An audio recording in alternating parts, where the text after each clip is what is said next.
ಅಧ್ಯಕ್ಷರಾಗ್ತಾ ಇದ್ದ ಹಾಗೇನೆ ಭಾರತಕ್ಕೆ ಏನಾದರೂ ಒಂದು ಲಾಭ ಇರುತ್ತೆ ಅಂತ ನಾವು ಯೋಚಿಸಿದ್ವಿ. ಕಾರಣ ಟ್ರಂಪ್ ಮತ್ತು ಮೋದಿ ಅವರು ಬಹಳ ಸ್ನೇಹಿತರು, ಅತ್ಯಾಪ್ತರು. ಹಾಗಾಗಿ ಭಾರತದ ಪರವಾಗಿ ಯಾವಾಗಲೂ ಕೂಡ ಟ್ರಂಪ್ ಅವರ ನಿಲುವು ಇರುತ್ತೆ ಅನ್ನೋದೊಂದು ಯೋಚನೆ ಇತ್ತು. ಬಟ್ ಆ ಯೋಚನೆಗಳು ಅವರು ಅಧ್ಯಕ್ಷರಾಗಿ ಆಯ್ಕೆ ಆಗ್ತಾ ಇದ್ದ ಹಾಗೇನೆ ಎಲ್ಲವೂ ಕೂಡ ತಲೆ ಕೆಳಗಾಗಿತ್ತು. ಯಾಕಂದ್ರೆ ಅವರ ಭಾಷಣಗಳಲ್ಲಿಯೇ ಭಾರತಕ್ಕೆ ಏನೇನು ಮಾಡಬಹುದು ಅನ್ನೋದನ್ನ ಹೇಳಲ್ಪಟ್ಟಿದ್ರು. ಸೊ ಇದೀಗ ಇನ್ನೊಂದು ಶಾಕಿಂಗ್ ವಿಚಾರ, ಭಾರತದ ಮೇಲೆ ಏಪ್ರಿಲ್ 2ರಿಂದ ಪ್ರತಿ ತೆರಿಗೆಯನ್ನ ಜಾರಿ ಮಾಡುವಂತ ನಿಟ್ಟಿನಲ್ಲಿ ಘೋಷಣೆಯನ್ನ ಮಾಡಲಾಗಿದೆ.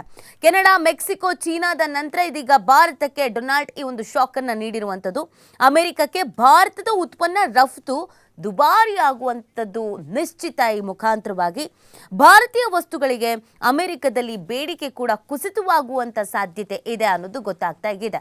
ಸೊ ಬೇರೆ ಬೇರೆ ದೇಶಗಳಿಗೇನಾದರೂ ಈ ತೆರಿಗೆಯನ್ನು ಜಾರಿ ಮಾಡಬಹುದೇನೋ, ಆದರೆ ಭಾರತದ ವಿಚಾರದಲ್ಲಿ ಖಂಡಿತವಾಗಿಯೂ ಟ್ರಂಪ್ ಮಾಡೋದಿಲ್ಲ ಅನ್ನುವಂಥ ಒಂದು ನಿರೀಕ್ಷೆನ ಏನು ಇಟ್ಕೊಳ್ಳಲಾಗಿತ್ತೋ, ನಾವೆಲ್ಲರೂ ಒಂದೇ ಥರ ನೋಡೋದು, ನಾವು ರಾಜಕೀಯ ಹೇಗೆ ಮಾಡಬೇಕು ಅದನ್ನೇ ಮಾಡೋದು ಅನ್ನೋದನ್ನು ಈ ಮುಖಾಂತರವಾಗಿ ಟ್ರಂಪ್ ತಿಳಿಸಿಕೊಟ್ಟಿದ್ದಾರೆ.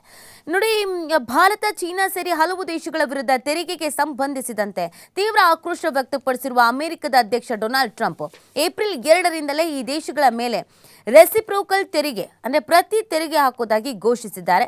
ಟ್ರಂಪ್ ಅವರ ಈ ನಿರ್ಧಾರದಿಂದಾಗಿ ಅಮೆರಿಕಕ್ಕೆ ರಫ್ತಾಗುವ ಭಾರತದ ಉತ್ಪನ್ನಗಳು ಅಮೆರಿಕನರಿಗೆ ದುಬಾರಿ ಆಗುವಂಥ ಶಂಕೆ ಕೂಡ ವ್ಯಕ್ತವಾಗ್ತಾ ಇದೆ. ಭಾರತದ ಉತ್ಪನ್ನಗಳಿಗೆ ಬೇಡಿಕೆ ಕುಸಿಯುವಂಥ ಆತಂಕ ಕೂಡ ಈ ಮುಖಾಂತರವಾಗಿ ಎದುರಾಗ್ತಾ ಇದೆ. ಅಮೆರಿಕದ ಜಂಟಿ ಕಲಾಪವನ್ನು ಉದ್ದೇಶಿಸಿ ಮಾತನಾಡಿದ ಟ್ರಂಪ್ ಸುಂಕ ಹೇರಿಕೆ ಘೋಷಣೆ ಮಾಡಿದ್ದಾರೆ. ಅನ್ಯ ದೇಶಗಳು ನಮ್ಮ ವಿರುದ್ಧ ದಶಕಗಳಿಂದ ಹೆಚ್ಚಿನ ತೆರಿಗೆಯನ್ನು ವಿಧಿಸ್ತಾ ಬಂದಿದೆ. ಇದೀಗ ನಮ್ಮ ಸರದಿ, ನಾವೀಗ ಆ ದೇಶಗಳ ವಿರುದ್ಧ ತೆರಿಗೆಯನ್ನು ಹಾಕ್ತೇವೆ. European union, China, Brazil, Bharat, Mexico, Canada ಮತ್ತಿತರ ದೇಶಗಳು ನಾವು ಅವರ ಮೇಲೆ ವಿಧಿಸುವುದಕ್ಕಿಂತ ಹೆಚ್ಚಿನ ತೆರಿಗೆಯನ್ನು ನಮ್ಮ ಉತ್ಪನ್ನಗಳ ಮೇಲೆ ವಿಧಿಸ್ತಾ ಇದೆ. ಭಾರತವು ಅಮೆರಿಕದ ವಾಹನಗಳ ಮೇಲೆ 100ಕ್ಕಿಂತ ಹೆಚ್ಚಿನ ತೆರಿಗೆ ವಿಧಿಸ್ತಾ ಇದೆ. ಇದನ್ನು ನ್ಯಾಯಸಮ್ಮತ ಅಂತ ಹೇಳಲ್ಲ. ಹಾಗಾಗಿ ನಾವು ಕೂಡ ಅವರ ವಿರುದ್ಧ ತೆರಿಗೆಯನ್ನು ಹಾಕಲೇಬೇಕಾದಂಥ ಅನಿವಾರ್ಯತೆ ಇದೆ. ಅವ್ರು ಹಾಕ್ತಿದ್ದಾರೆ ಅಂದರೆ ನಾವ್ಯಾಕೆ ಹಾಕಬಾರ್ದು ಅಂತ ಟ್ರಂಪ್ ಅವ್ರು ಹೇಳ್ತಾ ಇರೋದು. ಇದರಲ್ಲಿ ಇನ್ನೂ ಒಂದು ವಿಚಾರ ಇದೆ. ಇದು ಆಶ್ಚರ್ಯ ಅಂತ ಅನ್ಸಿದ್ರು ಇದನ್ನು ಟ್ರಂಪೇ ಹೇಳಿರೋದು. ಯಾಕಪ್ಪ ಏಪ್ರಿಲ್ 2ರಿಂದನೇ ಜಾರಿ ಅನ್ನೋದೊಂದು ಪ್ರಶ್ನೆ ಬಂದೇ ಬರುತ್ತೆ. ಸಾಮಾನ್ಯವಾಗಿ ನಮ್ಮಲ್ಲಾದ್ರೂ ಕೂಡ ನಾವೀಗ ಹೊಸ ಹಾಲಿನ ದರ ಅಥವಾ ಆಟೋ ದರ ಅಥವಾ ಮೆಟ್ರೋ ದರ ಅಂತಂದಾಗ ಹೆಂಗೆ ಹೇಳಿ ಅನೌನ್ಸ್ ಮಾಡ್ತೀವಿ? ಜನವರಿ 1ರಿಂದ, ಮಾರ್ಚ್ 1ರಿಂದ, ಫೆಬ್ರವರಿ 1ರಿಂದ ಅಂದರೆ 1ನೇ ತಾರೀಕಿಂದ ಪ್ರಾರಂಭ ಮಾಡ್ತೀವಿ ಯಾವುದೇ ಯೋಜನೆಗಳಾದರೂ. ಏಪ್ರಿಲ್ 2 ಯಾಕೆ 2ರಿಂದ 1 ಯಾಕಿಲ್ಲ ಅನ್ನೋದು ಪ್ರಶ್ನೆ ಅಲ್ವಾ? ಏಪ್ರಿಲ್ 1 ಮೂರ್ಖರ ದಿನ, ಏಪ್ರಿಲ್ ಫುಲ್ ಅಂತೀವಲ್ಲ, ಏಪ್ರಿಲ್ 1 ಮೂರ್ಖರ ದಿನ. ಅದಕ್ಕೆ 2ರಿಂದ ಜಾರಿ ಮಾಡ್ತಾ ಇದ್ದೀವಿ. ಯಾರು ಹೇಳಿರೋದು?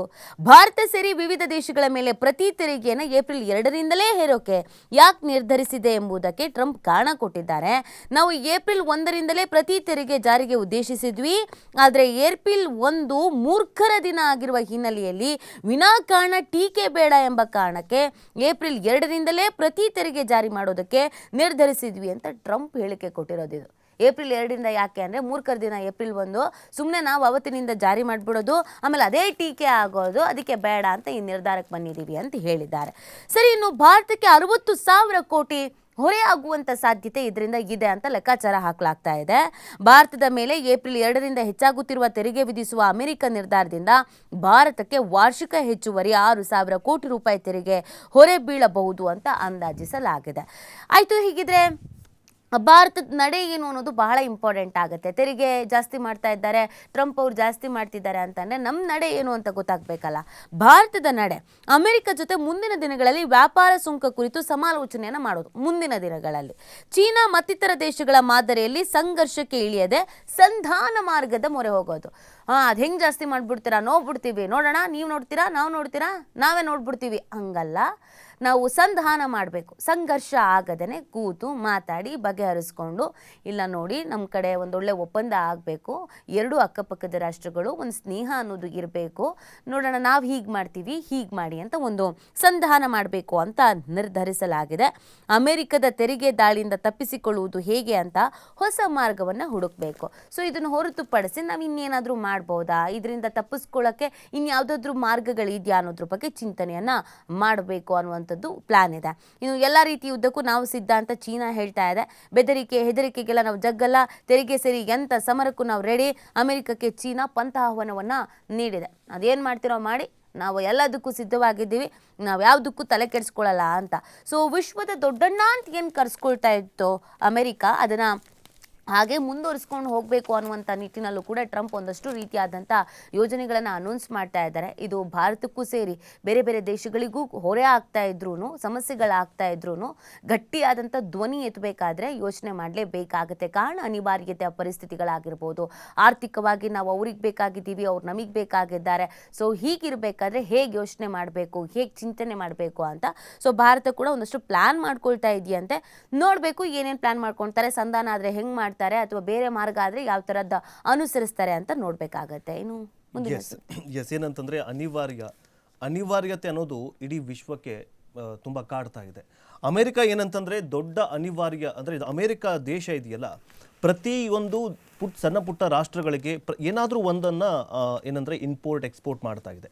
ಭಾರತವನ್ನೇ ತಗೊಳ್ಳೋದಾದರೆ ಭಾರತದಲ್ಲಿ ಏನಂತಂದರೆ ಭಾರತ ಅಮೆರಿಕದಿಂದ 1000 ಪ್ರಾಡಕ್ಟ್ಗಳನ್ನು ಇಂಪೋರ್ಟ್ ಮಾಡ್ಕೊಳ್ಳುತ್ತೆ.